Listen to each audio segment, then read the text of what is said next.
It's your boy Sire. Salute J Hart, salute to Jacina Love and Fifth God. Dope interview. Definitely check out on the Mixcloud Reprezent Radio. But I've got an interview of my own. I've been waiting to do this interview for a very long time. I'm very excited about this. I got the legendary Logic in the building. Salute. How you doing, man? I'm good, my brother. That's good. So, yeah, man, obviously we're in the presence of greatness, one of the pioneers of hip-hop. A lot of the stuff that you listen to these days wouldn't be possible without people like Logic Army. So, just for those who don't know and need to get to know, just explain who you are, man. Basically, my name's Logic R. Hill from South London. I came up on the open mic scene, I'd say, early millennium. And yeah, my aim is to create positive change within my music and try and help people without trying to hinder them, you know. I think music is a tool that we should be using to teach each other how to live better and do better by each other, you know. So yeah, that's kind of my principle that I've stood by for years. I mean, I listened to a lot of your catalogue, and I can definitely say, like, there's a lot of teachings behind it, a lot of ways. I wouldn't use the word survival, but I would say different methods of thinking and behaviors that are healthy in our environment to, you know, help us as a community shine and push forward and get the best out of ourselves. That's what I kind of hear in your music. Of course, you're expressing a lot of intimate, personal stuff as well that you go through, but that's just the confidence and freedom of expression to let people know that you can express yourself. And that's the aim, you know, my brother. Like, you will have your own take on my music, and another person will have their own take. But the real biggest part is to have a take, because nowadays a lot of this music is just music for sounding good sake, you know. So there's no real message, or there's nothing behind the music at all apart from making money. So from when you're able to look at an artist and give them a summary as to what they're about by their music that they're making, then yeah, they're doing a good job. So I mean, do you condone music that just pleases the ear, something you can vibe to, or are you a purist that like hip hop has to have a message, or is it a bit of both? I tell you the truth, when it comes to making music, I'm a bit of a purist, I won't lie. But I think I've kind of started to overstand music. As with growing older, you kind of start to realize what our parents were telling us. When we were younger, listening to foolish music, our parents are looking at us like, what is that you're listening to? Do you understand? And it's the same kind of demographics now, but ultimately, I am a purist. I want to hear a message in the music, but I understand that music is a vibration and is a frequency, and some people don't need to hear lyrics. They need to feel a vibration and feel a frequency. So yeah, there's certain musics like you see Fela Kutis and these type of musics where it doesn't really matter what they're saying, it's the vibration that they're giving out. So yeah, I understand music differently, but yeah, a lot of this music nowadays is devil music, innit? The message, the words that they're chanting in their music is not good. You understand? So I get you. Yeah, it's definitely there are some toxic elements to like what's popular out there now, because it 100%. is pushing us towards a different path. And you know that it's all good to have fun and games right now, but like I think in our situation currently, politically, financially, socially, 100%. There's got to be a higher mixture, a higher piece of the pie of what kind of music we put out there at the moment. Of course, right now it's an escape. It's an escape for people not to even take on board what's really going on in the world. And yeah, sometimes we do need this, but at the same time, where is the message music, you know? Because we need to be tuned on at the same time. Can't just listen to bullshit.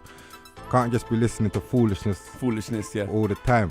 You know, we need to have some knowledge there somewhere. So the kids nowadays, to my understanding, yeah, you got the Kendricks, you got the J. Coles, but a lot of these kids nowadays don't even listen to them kind of artists. Them artists are more so for the thinkers like us. Yeah. They'll be listening to I don't even know half of these names, brother, but they'll be listening to the foolish mumble rap, yeah? And that's what's infiltrating our kids and making them not think straight. You know? Kodak, Migos and stuff like that. All of that type of music. I grew up on Nas, fam. Yeah. And yeah, I listened to Mobb Deep, and I listened to Court Meg, and I listened to the Queensbridge, but they were saying words. So whether or not you related to those words, that's one thing, but they're saying stuff. Yeah. You understand? So the whole concept of actually saying something in your music, to me, I feel it's gone out the window. I listen to these tunes, I don't know what they're saying. I think it's not at the forefront. Like when Nas came out, Mobb Deep, or Corey Mega and all these kind of artists, Jeru the Damager, Gangsta, all that kind of stuff. That was, they had a foot in the door. There was a big piece of pie what was exposed in hip hop music. Now hip hop is the most popular genre at the moment. Yeah. But the voices that we listen to, the thinkers, they're not getting the same sort of shine. Obviously you do have Kendrick, you have J. Cole, you have other artists, but I think it does exist.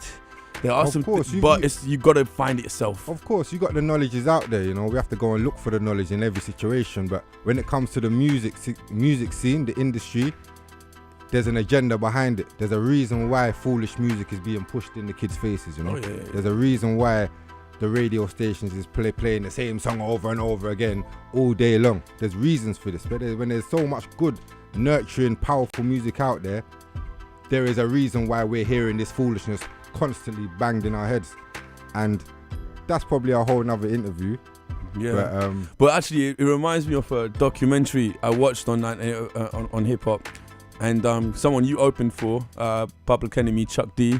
It was a situation where there were mass gatherings, and the reason why music was imposed for different sort of what we're describing as foolishness or a different kind of message is because it's less dangerous for people in a mass of 10, 20,000 people gathering saying it's getting hot in here, take off all your clothes, then fight the power.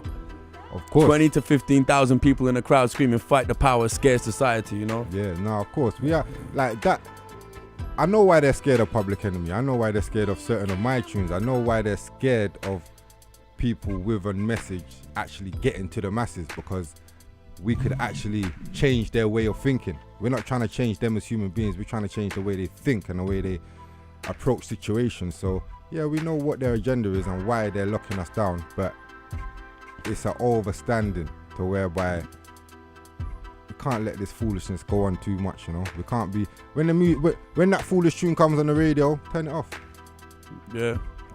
Like we tend to just let it play. Turn it off, innit? Like, and don't promote it. Don't give it no energy. Like, that's music can get imposed on you. Of course. You might not even like a song, and after a while, just because you've let it play, of course, you'll start tapping your feet. That's how the devil works, fam.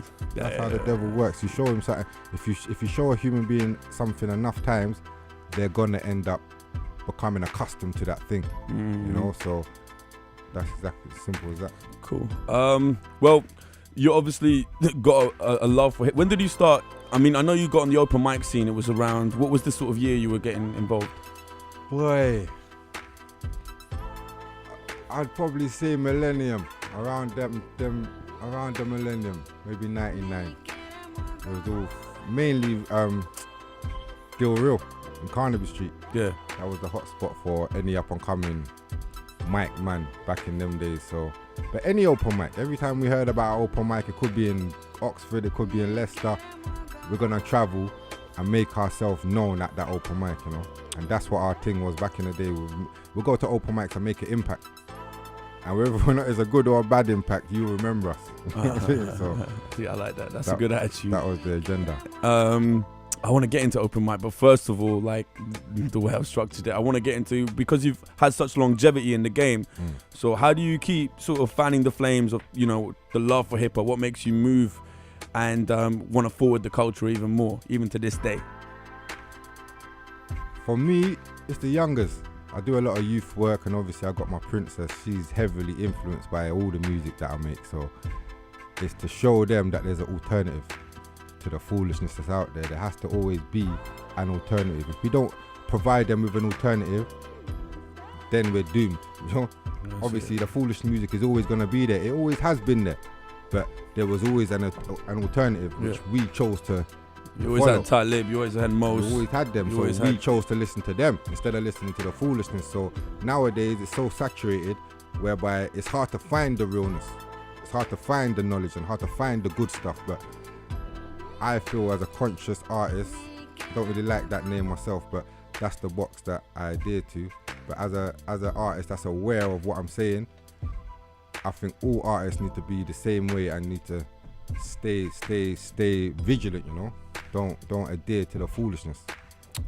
Yeah, no, I can understand that. I mean, having an alternative, that's a way to forward the culture. That is definitely. And having what do you think? Do you think our scene is doing enough to get expose ourselves, or are we getting shown the front door a lot, a closed front door? Because I think just recently having Kingdom on the Charlie Sloth Fire in the Booth was big. You've been on Fire in the Booth a couple of times, and we are banging at the door. But is there anything else we can do?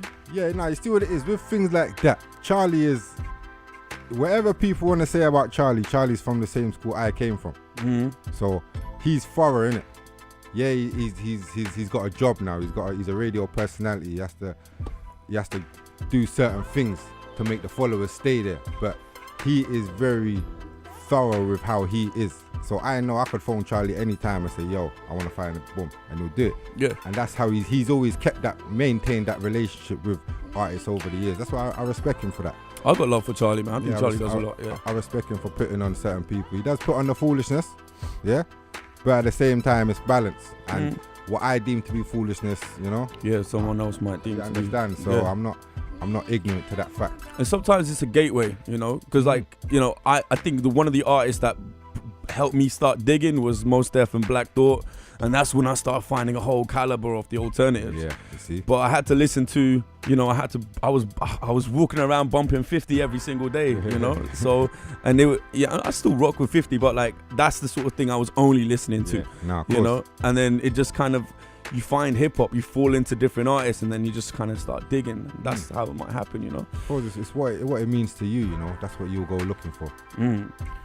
Okay, so apart from that, anything else that we could be doing on the scene? Boy, to tell you the truth, it's just the youngers, fam. Like, the youngers are really misled by the music they're listening to. And I want to put a full statement on this interview to where, but I don't want people to think I'm brushing the new scene, because I got love for the new artists coming up. Every form of music is a release, and if these youngers feel to release in this way, salute. But we have to always be responsible for our actions, and the consequences of our actions are what's going to happen if I make this track. So differently, we need to fully embrace the youngers and help them, because right now they're kind of lost.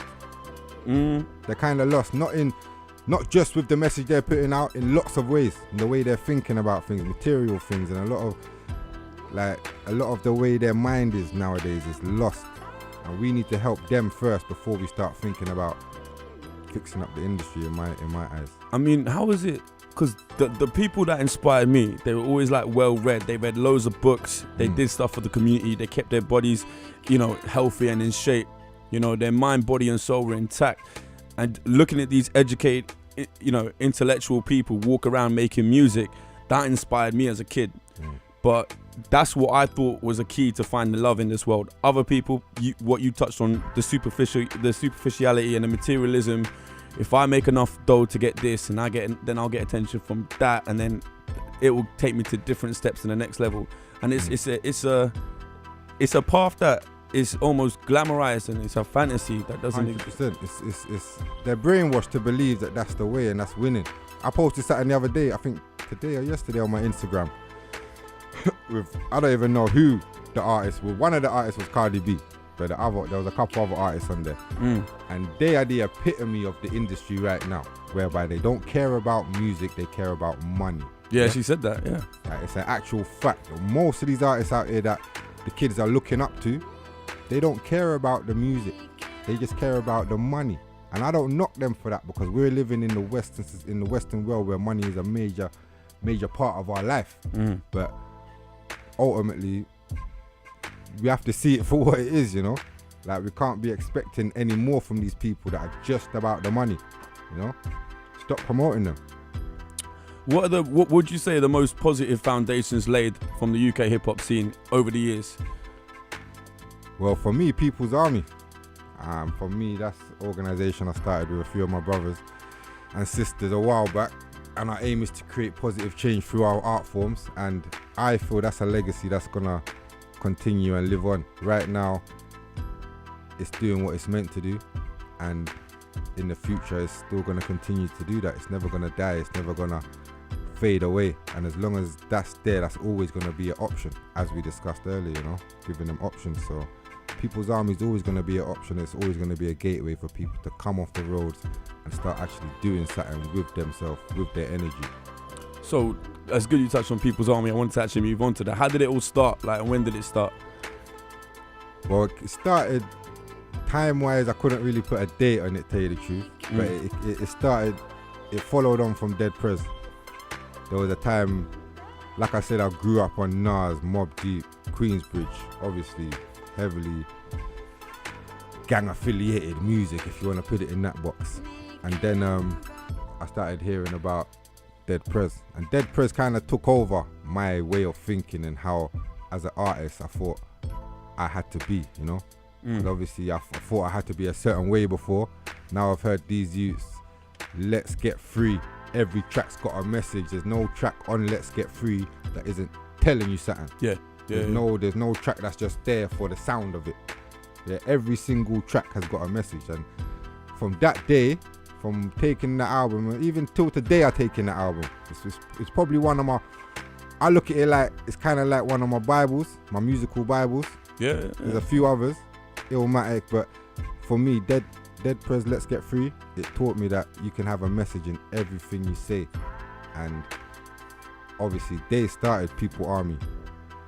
They got their own faction in America with Erykah Badu and Mos Def, and they had their own little faction called People's Army, and we just carried on the wave, carried on the energy, basically. I like that. I like Let's Get Free as a hip-hop Bible musically, because every track, propaganda, psychology, be healthy, mind sex, every track, hip, all of them tracks. I mean, they got people into martial arts, being healthy, reading books, questioning society, reading newspapers. Every single track, my brother. There's no track on there. You can't show me a track on Let's Get Free that you skip. So all the concepts and ideologies on that album have been something you wanted to carry through People's Army. 100%. I live by the RBG code fully since then.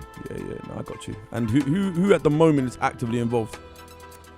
Actively involved is myself and whoever feels they're a part of the army, basically. It's not really it's not a company, it's not an organization, it's a way of thinking, it's a mindset. If you feel that this system is not for us and you want to do something about it, then you're part of the army. Whether you want to do something lyrically, whether you want to start your own business, whether you want to start a youth center, whatever way you choose to fight the system and go against the system, if you feel it's unjust, then you're part of the army. It's your army. It's People's Army. I like that. So it's open to people doing positive and living by those ideologies. 100%. That's cool. Well, then a lot of you out there, you're part of the People's Army. You didn't even know it. They didn't even know. Didn't even know it. So in your career, you've opened up for artists like Immortal Technique, KRS-One, Public Enemy, Mos Def. Out of all those encounters, do you remember something significant from one of those experiences, like you personally took from meeting with them or working with them, people that you listened to growing up and now you're opening for them? Dish some stories, bro. I don't want to give away too much still. Nah, you don't need to give anything. Obviously, tech over the years, me, Immortal Tech, M1, Dead Prez, we're close now, so we're cool, and it's a real blessing to be in such relations with them, man, there, because we've growing up listening to them, man, and being able to sit down and reason with them on a level, it's a beautiful thing. But as for opening up for people, one memory that I do remember, and I don't even like to promote KRS, but salute him still for his works over the years, but as an MC, he is probably the epitome of an MC. Yeah. I remember I opened up for him in Oxford years ago, and the way he controlled the sound, the stage, the engineer, the crowd, the bar staff, everything. The way he controlled that whole arena, that whole venue was his. He had it in the palm of his, from when he ran in, because he's massive as well, from when he's running onto the stage, he missed the sound check. Yeah, he missed the sound check. So basically, he's come in and his first track is a sound check. But the way he's sound checking, he's making the engineer make everything peak, push everything up. He's saying make everything louder, and when everything's loud, the engineer automatically fixes it. Do you understand? As your engineer would know, that's his job, to fix the sound when it sounds messed. You know what I'm saying? So he's just made the engineer everything louder. Now it's loud, then the engineer's tweaking it. So he got the best sound that system could ever give anybody. Yeah. Do you understand? He stood out compared to me and all the other artists before. They do that, man. He knows. He showed me that day there. He showed me what. That's how you do it. That's how you do it. You know, like when it comes to performing, forget about what you're saying. That's how you do the performing thing. If I'm taking anything from this interview, I'm taking that away from it. I'm telling you, fam. I've took that for years. That's one of my you tell him lessons. to turn it all up when you get on there. That's one of my life lessons. Still, that's brilliant, right there, man. I've seen him 3 times, man. I understand why it's questionable to promote him, but there's no question about his artistry and how he performs. There's I mean, I've taken people who don't even like hip hop to see KRS-One, 100%. and they have had the time of their life. The entertainer, he's a performer, he's clear, his clarity is amazing. It's a skill. All right, because we've been talking for 20 minutes and I haven't even mentioned what's going on. There's a new project coming out, a new album. Yeah. I like the way you described it. You know, it's called I Am King. Do you want to talk a bit about that? And I want to touch on how you described it, because it's very similar to how I came up with my MC name, Sire. Okay. Like just being a king of your own kingdom and 100%. queen of your own kingdom. That's exactly what it's about. Ownership. It's about us as people knowing that we are the most powerful beings on the planet. There's no other man more powerful than me. Like there's no other man more powerful than you. This is the mentality you're supposed to have. Like you're a king. I'm the most powerful being and I can do anything I want to do. And that's what it is, self-empowerment. And it's a mantra. Hopefully the youngers can learn this mantra, and whether you're a man or a woman, I am king, I am queen, you know your worth and you don't let anyone else jeopardize that. Yeah, God, like what would you say is different from this project that separates it from your past work? This project is it's very polished. You know, there's a lot of my other things I've put out on emotion. They've been emotionally put out. If you understand what I'm saying? This is very polished. I've taken my time, as my fans know. It hasn't been rushed at all, and I've handpicked a lot of the tracks. Been tweaking for months and months, and even down to a couple years for certain of the tracks. So it's every track is handpicked, and it's the aim is to empower people. You know, it's not just so much of an expression of my life. You know, it's not just me speaking about my life. It's about trying to make people change their way of thinking. I mean, some of your projects have been very personal, you know. Most of them are. For me, music is a personal thing. Yeah. And I tend to talk about my real life, you know, and I think everyone should to a degree, obviously. So, music has got an entertainment factor, but if you're not putting an element of yourself into it, then it's kind of empty. There's nothing to it to me. There's no substance. So that word substance is lost nowadays. People don't use it at all. Like people will talk about flows and cadence and the way he jumped on that substance. How about what did he say? Let's start with that. Let's start with the substance, then we'll talk about his flow and see if he's any good that way, because really that's the most important thing. Yeah. So we're gonna hear a lot of substance with I Am King. 100%. Yeah. And are there any features on there that we can look forward to? Is it just you? Is it an Illmatic thing? We got some features on there. There's still a few. That's what I'm saying. Because of that, there's still a few tweaking happening. So I've got a couple of big features on there, which they might not even make the album, because it's not about. I'm not really trying to just push people on the album for the sake of it. You know? So what connects as a whole concept and project? You understand? But I've got a big track with Swiss and Dirty Goods that I'm looking to release on the world. I got a few other gems sitting down that What gems are we looking forward to today? On the Big Bang show from I Am King. Well, we're gonna go for the single Nidi Mufika. Okay, so we'll spin that. And what else? I'll have to have a look in the catalogue. Have a look in there. That will be a surprise. I ain't going to even tell you what drops. But that was that all happened with a trip in Uganda, right? Yeah. Because my boy Apex from the magazine, I think did Nadia go as well? Nadia didn't go. Nadia did. Amy True. Yeah. It was basically Amy's trip. Amy's half Ugandan. Okay. So she was taking us back to our motherland and showing us her tribe and her people, and we got to work with the kids out there. And yeah, we made a lot of good music, and I was able to fling this track on them. What was it? I mean, just can you tell us more about the experience? Have you done anything like that? Because I even see you in the music video, bro. You look happy.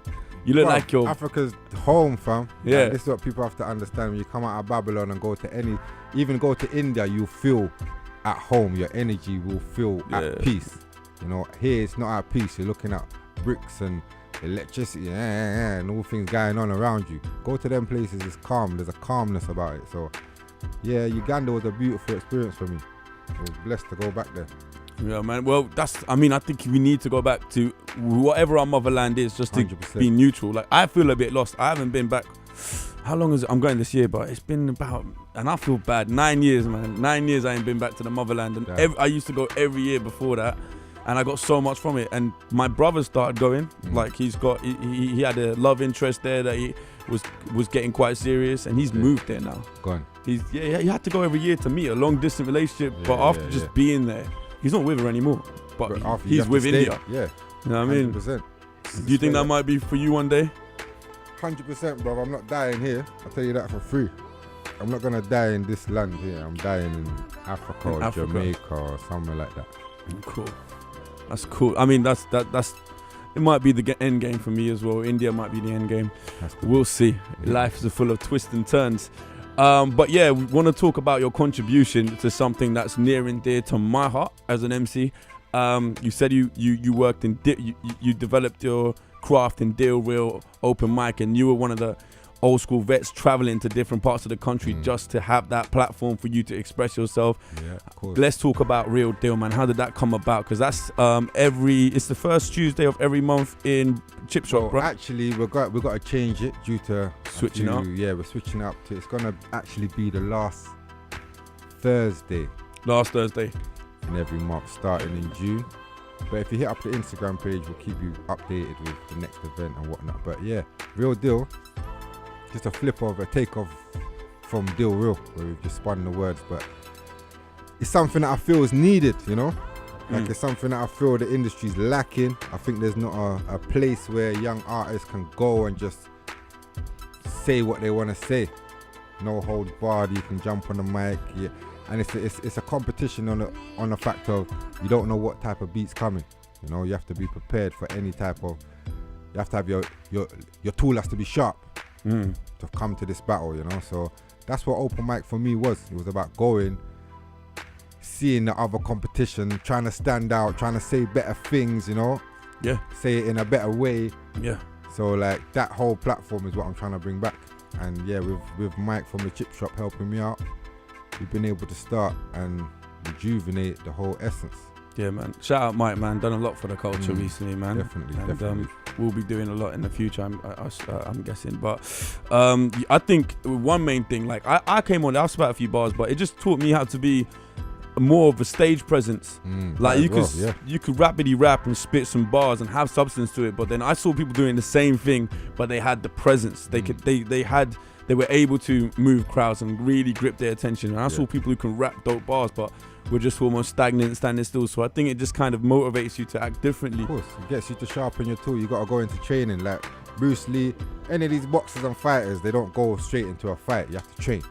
Yeah. You have to train for a little while. So open mics is training for MCs. Come and train, sharpen your tool. So when you're ready to go on stage and you're ready to support the big acts, then yeah, you shut it down because you're ready. Yeah, man. And it's in Brixton. It's right next to the station. It's very easy to get to wherever you are. I mean, I live North London. I come here all the time. It's like a second home for me now. So yeah, it's very easy, accessible. Exactly. Chip Shop, Real Deal. Last Thursday every month, Real Deal. We got you get to see a show as well, man. There's a few people who performed. Yeah, we always got a PA. We always got a live PA every event. So. Sometimes it's a surprise as well. Mike Righteous on the first one just jumped on. Yeah, we had Righteous on the first one. We've had a few other names since then. But yeah, man, it's picking up and it's building. and the momentum's coming back, and we got the original Deal Real's blessing, because I know the organizer of the original event. So yeah, it's all good. Come through, show That's love. blessed, man. Free entry as well, so you can't complain. That's cool, man. I like it. I like hearing stories like that, passing the torch, man. Definitely well deserved. What was I gonna say? Because are you considering different venues and different like maybe twice or 3 times a month, or is it just good as it is now? Yeah, tell you the truth, I'm not even looking to change it at the moment. It might expand, but for now, it's building nicely. So it's not about trying to fill up a 400 capacity venue. That's not the aim. Our aim is to cater for a niche audience, and if you're part of the niche audience, come through. Okay, I got you. So that's Real Deal, last Thursday of every month starting in June at the Chip Shop. A People's Army exclusive. What was I going to say? I just wanted to touch on a few things before we go on to a cypher. I know we're pressed for time, but you wanted to talk about certain issues in this country, which what's going on. And now I believe everything that you've talked about, the concept of People's Army, the music coming out with substance will obviously influence and help a big way if people they're exposed to it. But you know, in this country, especially in places that we walk and where we grew up, knife crime is an issue.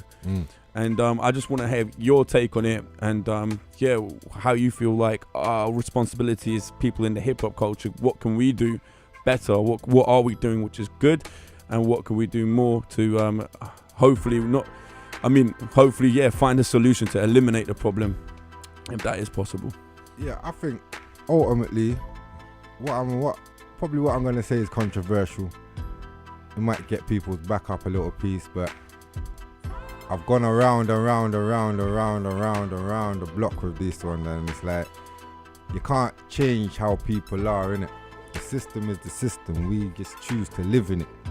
So this system is run by money, it's run by greed, it's run by being cruel to another person to better yourself. This is how it's run. This is what we show people is the right way. So like with the knife crime, my opinion is it's increasing, and it's very prominent right now because there's many reasons why, but I think one of the main reasons is people aren't scared to go to prison. And all these little kids out here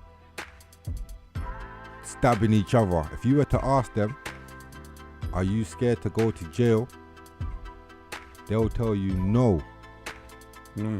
So for me, it's a very simple, like my name's Logic for a reason. I don't go around the block too much. I try and simplify it as much as I can. So it's like if a little kid goes to touch the stove and burns their hand, they're not going to touch the stove again. You understand? Because they know that burns them and they don't like that feeling. Yeah. So if jail was a deterrent, if people were actually scared of jail, maybe we'd have a different type of scenario out here. Because if you go to certain other countries, people are so scared to commit crime. Like it's a thing. Yeah. I'm scared to do that. Go to prison in India. Yeah, do you understand? Or Mexico. Do you understand? Like them places there, it's not a community hangout. It's not a joke. You can't ask a kid, are you scared to go to jail? And they tell you no. You crazy. That kid's gonna be scared to death to go to jail, and he'll tell you that I don't want to go to jail. But over here, it's glamorized. It's almost glamorized, and people go to jail and get stripes, and like the system is so backwards and I was gonna say something I shouldn't say, but differently. It's so misled. Like it's so misled at the moment, whereby jail's not a deterrent. Jail is a holiday camp. Kids aren't scared of it, so if they're not scared of it, then forget robbing banks and that. Like this is little gang culture whereby I'm trying to get one over on you. It's simple. I don't even have to touch the big man. Because if it comes to robbing banks, these kids will probably be scared of robbing a bank, you know. Yeah, you know why? Because it's got white people in there with suits and ties and that, and it's a different type of people you're beefing. But when you're beefing your brother over there that looks the same, more time he's not gonna phone police, and he's not. Do you understand? Yeah. So it's the whole. It's less of a risk. It's less of a risk, and even the risk is if I do go jail, I don't care. Yeah. So you have to think about them kind of things. As a hip hop community, we go around this and we beat our heads all the time saying, what can we do? What can we do? Shall we make music, make people aware? Shall we go out and do youth work? Tell you the truth, fam, I don't think there's a lot we can do. I don't think there's a lot we can do. I know little youths that stab each other. And I know I can't tell him nothing. yeah? Literally. Like, and he respects me. Not like he don't respect me. Yeah, he fully respects me, but I want to do what I want to do anyway. He's doing what he's doing. You know why? Because of how the system's set up. He's not scared of jail. There's also so much boxes and so much demographics in it whereby he don't care, and there's nothing I can tell him that's otherwise. Yeah. So if certain things changed, then maybe we can have something to say. We can tell them, "Wow, don't do that. You're gonna go to jail." And when I say jail being a deterrent, I ain't talking about the sentences. And we know about how unjust sentences happen. We're not talking about that type of world. I'm talking about when you do get your little 9 months in jail for carrying a blade or stabbing a man. Those 9 months are supposed to be the worst 9 months of your life, fam. Should be. You're not supposed to come out talking about you got mobile phone and you're banning ganja and playing PlayStation. Yeah, you're not supposed to be doing none of that. You're supposed to hate that 9 months so much that I don't want to go back there. Yeah. Yeah, if that didn't happen, and there should be a way out explained. Wow, if rehabilitation is a thing, which it isn't, it's not a thing in there. It needs to be a thing, but realistically, like we talk about this thing rehabilitation, yeah. But realistically, if a man wants to change, man will change, innit? Yeah. Yeah, you can offer him this, you can offer him that, but if I want to change, I don't need you to offer me nothing. You know that? I've always thought like finding out what someone wants and how they're getting it and showing them that they can get exactly what they want but a different way, but really, really shining a light on it so it becomes a belief. Do you know what I mean? And that's really hard because like even at school, like we're told to sit down, read and pass these tests, but we never really zoned in to find out what this all means until someone shows us like, yo, I did do that, and because of that I can afford this, or I can take care of my family, or I can work this out and this and this. It's just do it, sit down and behave sort of thing. Told, yeah, do what you're told, and that's it. Basically. Yeah, that's the society we live in. So, I mean, because I know we're pressed for time, I was talking because I do Filipino martial arts, and a lot of it is knife defense. And I was speaking to my sensei about it. I was like, because we do a lot of knife defense and that. It's like, and I brought it up in this trip in Italy with him, and he said to me, "Yeah, I've considered it. I've considered going to different schools and learning knife defense, but the only problem is if you learn knife defense, then you are way more skilled on how to use a knife, because you can only defend against a knife if you know how to." And then I'm encouraging different people who may not have their head on straight and how to operate with a knife better. So that's something I thought about, but yeah, it sounds. People say people have a lot of solutions, you know. I'll teach the kids, do this, do that, but we know the simple ways of a human is if I go over there and I get burnt, I'm not gonna go back over there. That's the simple laws of a human. Like we learn through error. So if I make an error and I'm not punished for my error, then I'm gonna keep. It's not an error. Yeah. In my head, it's not even an error because I'm not getting punished. You're being enabled. You're being enabled, and you understand. So there has to be a deterrent. Prison has to be a deterrent, especially for the young kids. Yeah, no, I totally agree. I think that will bestoke more fear and more questions in someone's mind before acting silly and doing that kind of behavior. 100%. But yeah, I wanted to cover nearly everything. I think we kind of have, but I want to go into what's next. What's next for Logic? Obviously, you got an album dropping soon. Get into all of that, all your socials, where we can follow you, where we can find you, and then we'll kick a little cypher. Yeah, well. Salute. Thanks for having me. Logic Army and all the socials. Coming up for Logic, you got I Am King. You can go on iTunes, Spotify, get all my previous releases. Got a few things in the pipeline. Jungle EP with my brother Sleepy. That's on the way. So yeah, man, just keep stay locked, stay tuned. Come to Real Deal. Stay positive. Absolutely positive vibes, and thank you for coming down, man. I appreciate it. They wanted to happen. That was Logic, Big Bang Show. We're about to step into the Shark Tank, Reprezent Radio 107.3. Let's do this. Take your time with this as well.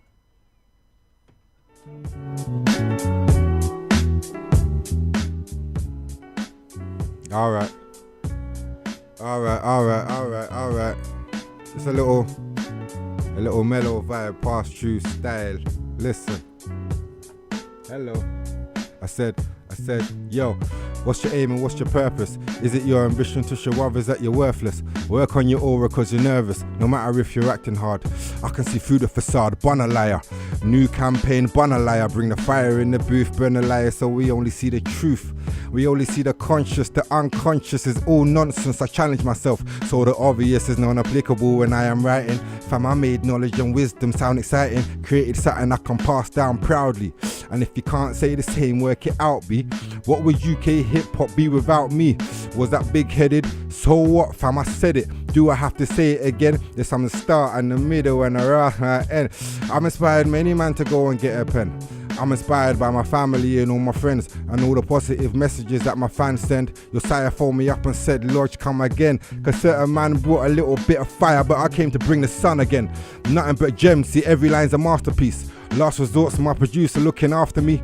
The realness, the feeling that you can't see. It's emotional, it takes me to another place. Like the feeling when my daughter's hand is on my face. Just a little taste of heaven, a little taste of the hip-hop that we're forgetting. Now I'm not forgetting when I first heard Nas Undying Love in my class as a kid listening to Pop. Biggie Smalls, give me the loot. Shame on I was raised on the woo. Queensbridge got me later. Capone Noriega, Nature Inc. Omega, a little Rockefeller. Before I knew better, now I overstand this industry. So why would I listen if it's something that's not in me? True, say I am me, I am not you. And rap hasn't got a template you gotta use. It's an expression, so any way that you choose is the real. If real is really real to you, true. I'm never gimmicky.